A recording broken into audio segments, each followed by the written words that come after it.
ఏంటి non stick చూపిస్తున్నా అనుకుంటున్నారా? దానికి బ్యాటర్ కూడా రెడీ చేసుకున్నాను.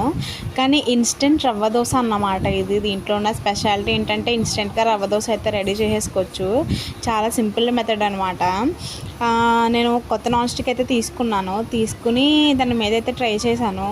కానీ ఫస్ట్ అయితే అస్సలు బాగా రాలేదు. ఏంటో అండి, ఫస్ట్ అయితే దోశ అయితే అసలు నచ్చలేదు. అంటే మొత్తం స్మాష్ అయిపోయింది, బాగా రాలేదు. సర్లే కదా అనేసి డిసప్పాయింట్ అవ్వకుండా మళ్ళీ ఇంకోటి వేసాను. అదైతే బాగానే వచ్చింది. దానికి పక్కన నేనైతే పల్లీ చట్నీ అయితే ప్రిపేర్ చేసుకుంటున్నాను అన్నమాట. రవ్వ దోశలోకి బెస్ట్ కాంబినేషన్ పల్లీ చట్నీ. చూసారా ఎలా అయిపోయిందో రవ్వ దోశ? నాకు అయితే అస్సలు నచ్చలేదు. ఫస్ట్ చాలా డిసప్పాయింట్ అయితే అయ్యాను. సర్లే అనేసి ఈ దోశ అయితే పక్కన పెట్టేసి మళ్ళీ ఇంకో దోశ అయితే వేసాను అన్నమాట. ఈ రవ్వ దోశ వేయడం కూడా మంచి సాటిస్ఫైయింగ్గా ఉంటుంది. చాలా చాలా బాగుంటుంది నిజంగా. దీన్ని టేస్ట్ చూసిన వాళ్ళు మళ్ళీ మళ్ళీ తింటారు. వెయ్యమని మళ్ళీ మళ్ళీ ఇబ్బంది పెడతారు. నిజంగా పిల్లలకి పెట్టడానికి కూడా మంచి హెల్తీ అయిన ఫుడ్. ఎందుకంటే నేను రాగులతో ప్రిపేర్ చేశాను అన్నమాట. చాలా చాలా బాగుంటుంది, హెల్తీ కూడా.